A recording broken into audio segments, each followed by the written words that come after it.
اعوذ باللہ من الشیطان الرجیم بسم اللہ الرحمن الرحیم قل اللہم مالک الملک تؤتی الملک من تشاء وتنزع الملک ممن تشاء وتعز من تشاء وتذل من تشاء بیدک الخیر انک علی کل شیء قدیر صدق اللہ العظیم۔ رب ذوالجلال کا بے انتہا کرم، اس کا فضل اور احسان، اللہ تعالیٰ نے ہمیں روزہ رکھنے اور تراویح پڑھنے کی توفیق عطا فرمائی۔ میرے محترم بزرگ عزیز دوستوں، دعا فرمائیں اللہ تعالیٰ ہمارے روزے اور تراویح کو قبول فرمائے۔ میں نے آپ کے سامنے سورہ آل عمران کی ایک آیت تلاوت کی۔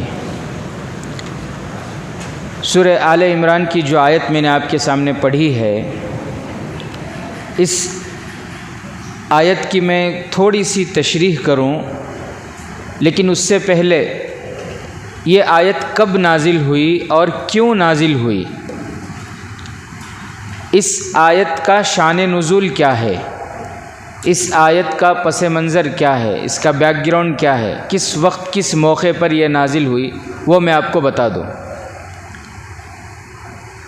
غزوہ خندق کے موقع پر، غزوہ خندق تو آپ جانتے ہیں اسلام میں تیسری عظیم الشان جنگ غزوہ خندق پیش آنے والی۔ اس سے پہلے دو جنگ ہو چکے تھے، جنگ بدر، جنگ احد۔ ان دو جنگوں کے بعد چونکہ دشمنوں کو اس میں ذلت ہونا پڑا، اس میں شکست کھانی پڑی، اس لیے وہ بہت ہی زیادہ غصے میں تھے، بہت ہی زیادہ بے تاب اور بے چین اور بے قرار تھے، اور انہوں نے ایک بڑی فوج تیار کر لی تھی اس نیت سے کہ ایمان والوں کو دنیا سے ان کا خاتمہ ہی کر دینا ہے، نام و نشان ان کا مٹا دینا ہے۔ جیسی تیاری وہ کر سکتے تھے، مکمل پوری تیاری انہوں نے کر لی تھی۔ جب اللہ کے نبی صلی اللہ علیہ وسلم کو ان کی اس بری نیت کے بارے میں پتہ چلا کہ وہ اس طرح حملہ کرنا چاہتے ہیں اور ایمان والوں کو، مسلمانوں کو صفحہ ہستی سے مٹانا چاہتے ہیں، تو اللہ کے نبی صلی اللہ علیہ وسلم صحابہ کو لے کر بیٹھے مشورہ کے لیے کہ کیا کیا جائے، کیا تیاری کی جائے، دشمن آ رہا ہے،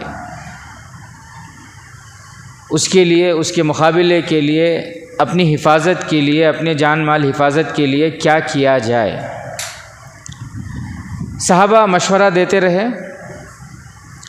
اللہ کے نبی صلی اللہ علیہ وسلم کو ایک صحابی کی رائے بہت زیادہ پسند آئی، اور وہ صحابی ہیں حضرت سلمان فارسی رضی اللہ تعالیٰ عنہ۔ ملک فارس کے وہ رہنے والے تھے۔ ان کی رائے بہت پسند آئی۔ ان کی رائے یہ تھی کہ اللہ کے نبی، ہمارے شہروں میں جنگی تدبیر میں سے ایک تدبیر یہ اختیار کرتے ہیں کہ ہم شہر کے اطراف خندق کھودتے ہیں، گڑھا کھودتے ہیں، تاکہ دشمن اسے پار کر کے ہم تک نہ آ سکے، تاکہ دشمن ہمارے گاؤں میں داخل نہ ہو سکے۔ ہم یہ اپنے شہروں میں کرتے ہیں۔ یہ رائے اللہ کے نبی صلی اللہ علیہ وسلم کو بہت پسند آئی۔ اللہ کے نبی صلی اللہ علیہ وسلم نے صحابہ کو حکم فرمایا کہ چلو پھر خندق کھودتے ہیں۔ زیادہ نہیں تھے مسلمان اس وقت، بہت کم تھے، مسلمانوں کی تعداد بہت کم تھی۔ تو اللہ کے نبی صلی اللہ علیہ وسلم، سخت سردی کا موسم تھا، وہ سردی کے موسم میں غزوہ خندق کا معاملہ پیش آیا۔ اللہ کے نبی صلی اللہ علیہ وسلم 10 صحابہ کو 40 ہاتھ زمین متعین کر دیے، 10 صحابہ کو 40 ہاتھ زمین کے، اور چوڑی بھی وہ بہت زیادہ تھی، اور 40 ہاتھ، اور پھر جو ہے گہرائی اس کی بعض کتابوں میں ہے کہ 2.5 میٹر سے زیادہ وہ گہرا، یعنی کوئی اگر گر جائے تو اٹھ نہ سکے اوپر، بغیر سہارا کے اوپر آ نہ سکے۔ اور صحابہ نے کام کرنا شروع کیا، کھودنا شروع کیا۔ اس زمانے میں کوئی کرین نہیں تھی، JCB نہیں تھی، کوئی مشنری نہیں جیسے آج کل ہے نا، اس زمانے میں کچھ نہیں تھا، کوئی ساز و سامان نہیں، بس ہاتھ سے وہ کھودنا تھا۔ صحابہ کرام رضوان اللہ تعالیٰ اجمعین لگ گئے کام میں۔ اب دیکھو نماز، اور نماز کے بعد کیا کر رہے ہیں؟ خندق کھود رہے ہیں۔ اب یہ بھی تو عبادت ہے نا۔ اب اگر مسجد میں کھڑے ہو کر یہ کوئی عالم بیان کرتا ہے کہ CAA قانون نافذ ہو گیا ہے، اپنے ڈاکومنٹس تیار کر لو، اس وقت ڈاکومنٹس خود کے بنا لینا، اپنے بچوں کے بنانا، دوسرے ایمان والوں کے ڈاکومنٹس کی فکر کرنا اور اس میں لگنا، یہ عین عبادت ہے، لوگوں کو سمجھ میں نہیں آتا۔ لوگوں کو سمجھ میں جلدی وہ باتیں ذہن میں نہیں آتی۔ لوگ ہو یہ بھی عبادت کی، ووٹر ID کارڈ بنا لو، اگر نہیں ہے بنا لو، اگر ہے تو دیکھو وہ صحیح ہے یا نہیں، کہیں اسپیلنگ میں کوئی مسٹیک تو نہیں ہے۔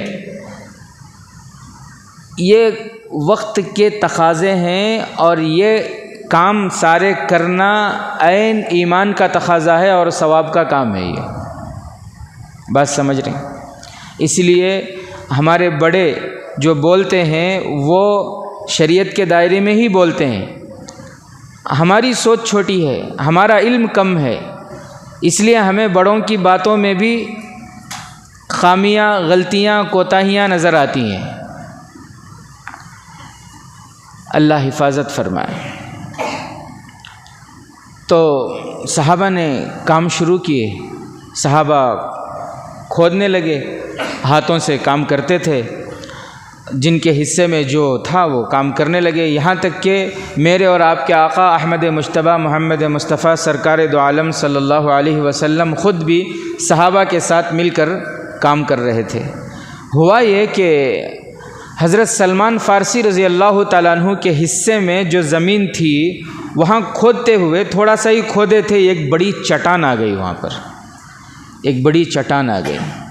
اب وہ چٹان کو بہت کوشش کیے، جتنا ان سے ہو سکتا تھا انہوں نے کوشش کیے، صحابہ نے مل کر کوشش کیے، لیکن نہ تو وہ چٹان پھٹتی ہے اور نہ ہی وہاں سے ہٹتی ہے، ہٹتی بھی نہیں، پھٹتی بھی نہیں۔ پورے صحابہ تھک گئے۔ تو اللہ کے نبی صلی اللہ علیہ وسلم کی خدمت میں آئے اور کہا، صحابہ کہنے لگے کہ اللہ کے نبی، ایسا وہاں پر ایک چٹان آ گیا ہے اور ہم نے بہت کوشش کی اس کو توڑنے کی، پھوڑنے کی، لیکن ہم اسے توڑ نہیں سکے، کیا کیا جائے؟ اور وہ بہت لمبی تھی خندق، بہت لمبی، یہاں تک کہ کتابوں میں لکھا ہے 5 کلومیٹر سے زیادہ لمبی تھی وہ۔ کتنی؟ 5 کلومیٹر سے زیادہ۔ جو لوگ مدینہ منورہ گئے، وہاں زیارت کر کے آئے، وہ بتاتے ہیں کہ آج بھی وہاں خندق کے کچھ نشانات موجود ہیں۔ وہاں تو اب مسجدیں بنا دی گئی ہیں، مسجد 7 مسجدیں وہاں بنی ہوئی ہیں۔ وہ جو جہاں پر خندق تھا نا، وہاں پر 7 مساجد مدینہ، یوٹیوب کا زمانہ ہے، اب ڈالو دیکھو مل جائے گا آپ کو۔ کیا ڈالنا ہے؟ 7 مساجد مدینہ، مدینہ، وہاں پر 7 مسجدیں بازو بازو جو ہے بنی ہوئی ہیں۔ بہرحال تو صحابہ اللہ کے نبی صلی اللہ علیہ وسلم کے پاس آئے کہ اللہ کے نبی، یہ چٹان ہے، ہم بہت کوشش کیے لیکن ٹس سے مس نہیں ہو رہا، اب کیا کیا جائے؟ تو اللہ کے نبی صلی اللہ علیہ وسلم خود وہاں پر تشریف لے آئے اور کدال کلہاڑی جو بھی تھا وہ لیے، اور لینے کے بعد بسم اللہ کہہ کر اس چٹان پر مارے اللہ کے نام سے۔ جیسے ہی اس چٹان پر مارے ہیں، چنگاری نکلی ہے اور ایک روشنی پھیلی، دور دور تک وہ روشنی پھیلی۔ مسلمان بہت کم ہیں اور غربت کا زمانہ ہے۔ اس وقت کی یہ بات میں آپ کو بتا رہا ہوں، وہ روشنی پھیلی اور دور دور تک وہ روشنی پھیلی۔ اللہ کے نبی صلی اللہ علیہ وسلم نے صحابہ کو بشارت دی، خوشخبری دی کہ اے میرے صحابہ، اس روشنی میں مجھے ایران کے اور فارس کے محلات دکھائے گئے۔ اے میرے صحابہ، بشارت ہو تمہیں، ان قریب تم ان محلات کے مالک ہوں گے، ان قریب تم ان محلات پر حکومت کرو گے۔ کھانے کو کھانا نہیں ہے، یہاں پہ پیٹ پہ پتھر باندھ رہے ہیں بھوک کی وجہ سے۔ جیسے ابھی غزہ میں بہت سارے بچوں کے فوٹوز آپ دیکھے ہوں گے۔ رمضان کے مبارک مہینے میں نہ ان کے لیے سحری کا کوئی انتظام ہے، نہ افطاری کا کوئی معقول انتظام ہے۔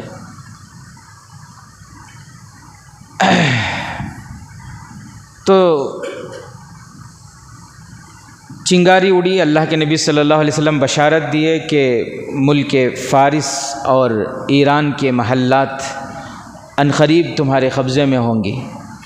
اس کے بعد پھر بسم اللہ کہہ کر دوسری مرتبہ اس چٹان پر مارے، پھر اس سے جو ہے وہ چنگاری نکلی اور روشنی دور تک پھیلی۔ اللہ کے نبی صلی اللہ علیہ وسلم نے پھر بشارت دی، فرمایا اے میرے صحابہ، خوشخبری ہو، اس روشنی میں اللہ نے مجھے قیصر و کسریٰ کے خزانے دکھا دیے، یعنی ان قریب قیصر و کسریٰ کے خزانے کے تم مالک ہوں گے۔ اے میرے صحابہ، ان قریب قیصر و کسریٰ کے خزانے کے تم مالک ہوگے۔ اور پھر بسم اللہ بول کر جب تیسری مرتبہ ضرب لگائے اللہ کے نبی صلی اللہ علیہ وسلم، تو وہ پتھر جو تھا، وہ چٹان، وہ ٹوٹا، وہ جو ہے وہ ریزہ ریزہ ہو گیا، اور پھر اس میں سے جو ہے روشنی نکلی۔ اللہ کے نبی صلی اللہ علیہ وسلم نے فرمایا اے میرے صحابہ، خوشخبری ہو، روم کے محلات مجھے دکھائے گئے، ان قریب تم وہاں پر بھی حکومت کرو گے۔ اور پھر زمانے نے دیکھا قیصر و کسریٰ کے خزانے صحابہ کے قدموں میں آئے۔ صحابہ کے قدموں میں حضرت ابو ہریرہ رضی اللہ تعالیٰ عنہ سونا تقسیم کرنے کے لیے کلہاڑی سے سونے کو توڑتے تھے، اور پھر یہ سارے ممالک جو سپر پاور کہلاتے تھے وہ اسلام کے ماتحتی میں آ گئے۔ ان تمام ملکوں میں اسلام کا پرچم لہرایا، وہ وقت آیا، لوگوں نے دیکھا۔ لیکن اس وقت جب یہ خوشخبری اللہ کے نبی صلی اللہ علیہ وسلم دے رہے تھے، حالانکہ اس وقت مسلمانوں کی تعداد بھی بہت کم تھی، تو منافقین جو تھے نا، منافقین وہ اللہ کے نبی صلی اللہ علیہ وسلم کا مذاق اڑانے لگے۔ ان کو مذاق اڑانے کا ایک موقع مل گیا۔ منافقین یہ کہنے لگے کہ دیکھو، کھانے کو کھانا نہیں ہے، رہنے کو ڈھنگ کا گھر نہیں ہے، دشمن سے لڑنے کے لیے ساز و سامان نہیں ہے، اور اپنی جان کے ڈر سے خندق کھود رہے ہیں، اپنی جان کا ڈر ہے، بھوک پیاس ہے، اور خوف کا عالم ہے، اور پھر تنگ دستی کے عالم میں، اس قسم پرسی کے عالم میں خواب کیسے بڑے بڑے سپر پاور ملکوں کے خواب دیکھ رہے ہیں دن میں، مذاق اڑانے لگے وہ۔ یہ ہر زمانے میں ہوتا ہے، ہر زمانے کے منافق اللہ کے نبی صلی اللہ علیہ وسلم کی بات جب سامنے آتی ہے تو ماننے کے بجائے انکار کرتے ہیں، اور اس میں کمی کوتاہیاں اور اپنی حکمت، اپنا فائدہ اس میں ڈھونڈتے ہیں۔ مومن وہ ہوتا ہے کہ جیسے ہی اللہ اور اس کے رسول کی بات آئی فوراً اسے قبول کر لینا، اسے مان لینا، اس پر عمل کرنے کی نیت کر لینا، اسے کہتے ہیں مومن۔ منافق کیا کرتے ہیں؟ جلدی مانتے نہیں، تو انہوں نے مذاق اڑانا شروع کیا کہ دیکھو، ان کے ڈھنگ کا گھر نہیں ہے، ڈھنگ کے کپڑے نہیں ہیں، خواب قیصر و کسریٰ کے خزانے کے دیکھ رہے ہیں، روم کے اور پھر ملک فارس کے، ایران کے حکومت کے خواب دیکھ رہے ہیں۔ تو ان کے اس طانے سے صحابہ تو بہت خوش تھے، صحابہ خوش تھے پیارے نبی صلی اللہ علیہ وسلم سے وہ خوشخبری سن کر، کیونکہ انہیں یقین تھا نا کہ اللہ کے نبی صلی اللہ علیہ وسلم کی زبان سے جو لفظ نکل گئے وہ سچ ہو کر رہیں گے۔ پوری دنیا ایک طرف، سمندر کا پانی میٹھا ہو سکتا ہے لیکن اللہ کے نبی صلی اللہ علیہ وسلم کی بات کبھی جھوٹی نہیں ہو سکتی۔ یہ یقین تھا انہیں۔ صحابہ تو خوش تھے، منافقین مذاق اڑا رہے تھے۔ اللہ کے نبی صلی اللہ علیہ وسلم کو ان کی باتیں جب پہنچی نا، تکلیف تو ہوں گی، تو اللہ تعالیٰ نے فوراً یہ آیت اتار دی۔ منافقین نے جب مذاق اڑایا تو اللہ تبارک و تعالیٰ نے فوراً یہ آیت اتار دی۔ جبرائیل امین اللہ کے نبی صلی اللہ علیہ وسلم کے پاس یہ آیتیں لے کر آئے۔ قل اللہم مالک الملک، اللہ فرماتے ہیں اے میرے محبوب، اے میرے راج دلارے، اے میرے پیغمبر، یہ جو نادان بیوقوف منافق ہیں ان سے آپ کہہ دیجئے مالک الملک، ملک، بادشاہت اور ملک یہ اللہ کے قبضے میں ہے۔ ملک اور بادشاہت کس کے قبضے میں ہے؟ اللہ کے قبضے میں ہے۔ تؤتی الملک من تشاء، وہ جسے چاہے ملک اور بادشاہت عطا کرے۔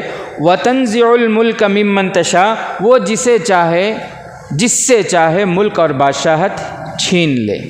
وتعز من تشاء وتذل من تشاء، عزت کا مالک وہ ہے، وہ چاہے تو انسان کو بغیر عہدوں کے مسجد کی سیڑھی پر بٹھا کر عزتوں سے نواز دے۔ وتذل من تشاء، اور اگر وہ چاہے تو حکومت کے اعلیٰ عہدوں پر بٹھا کر ذلیل کر دے، اونچی کرسیوں پر بٹھا کر، اونچے مرتبے پر فائز کر کے وہاں پر وہ کیا کر دے؟ ذلیل کر دے۔ بیدک الخیر انک علی کل شیء قدیر، ساری بھلائیاں اس کے پاس ہیں، اس کے قبضے میں ہیں۔ انک علی کل شیء قدیر، وہ ہر چیز پر قادر ہے، وہ ہر چیز پر قدرت رکھنے والا ہے، وہ ایسا قادر ہے، وہ چاہے تو نمرود کو ایک لنگڑے مچھر سے مار کے دکھا دے، وہ چاہے تو فرعون جس کی حکومت سمندروں کے لہروں میں چلتی تھی، اسی لہروں میں اسے ڈوبا کر غرق کر کے دکھا دے۔ وہ چاہے تو وہ مارنے پر آئے تو کوئی بچا سکتا ہے؟ کوئی نہیں بچا سکتا۔ اور وہ بچانے پر آئے تو کیسے حضرت موسیٰ علیہ السلام کو سمندر کے لہروں میں بچا کے دکھایا۔ جب چھوٹے شیرخوار بچے تھے، چھوٹے سے تھے، ان کی والدہ نے دریا میں ڈال دیا، اللہ نے حفاظت کر کے دکھایا کہ نہیں؟ اللہ موت و حیات کا مالک اللہ ہے، موت و حیات کا مالک صرف اللہ ہے۔ وہ بچانے پر آئے تو کنویں میں، گہرے کنویں میں، اندھیرے میں حضرت یوسف علیہ السلام کو زندہ رکھ کر دکھائے۔ وہ بچانے پر آئے تو مچھلی کے پیٹ میں حضرت یونس علیہ السلام کو زندہ رکھ کر دکھائے۔